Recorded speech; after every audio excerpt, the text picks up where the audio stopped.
You ask Tiger to solve. This deals with linear equations with one unknown.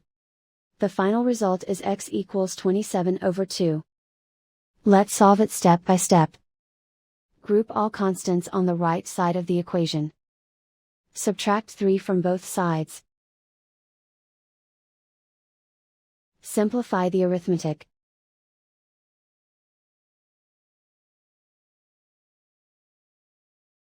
Isolate the x. Multiply both sides by inverse fraction 3/2. Group like terms. Multiply the coefficients. Simplify the fraction.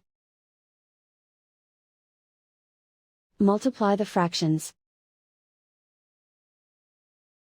Simplify the arithmetic. And so the final result is x equals 27/2.